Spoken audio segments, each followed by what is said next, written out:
বুঝলাম না জ্যোতির মা, আজকে তোমার এত খুশি খুশি লাগতেছে কে লেগিয়া? ও জামাই, আজকে আমার মনটা অনেক খুশি। আমার বাপ দাদা 14 কষ্টের জীবনে প্রথম আমি কক্সবাজার যামু, এর লাগিয়া খুশিতে একটু নাচতাছি।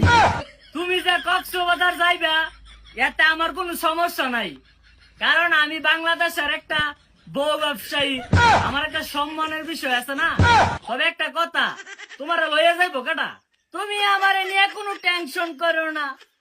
আমার লগে অনেকগুলো দেওয়ার বাবু লয়ে লইতেছি, প্রায় 7 জন ফোলা, সবাই মিললে আমার কক্সবাজার নিয়ে চাইয়া লাগবো।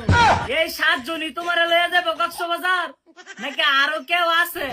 থাকলে থাও, সবার লগে থাইকে হইলো একটা আইফোন কিন্তু লই আইবা, কারণ সবাই আমার গর্ব করে বউ ব্যবসায়ী কয়।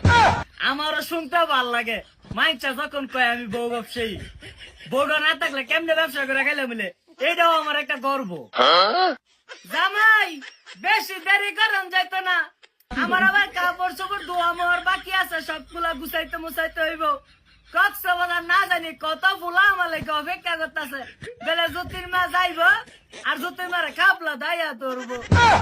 আচ্ছা বউ, কক্সবাজার যারা তোমার লাগে অপেক্ষা করতেছে হেরারও সময় দিও, আর যারা লইয়া যাইতাছ হেরারও সময় দিও। আমি গেলাম। আরেকটা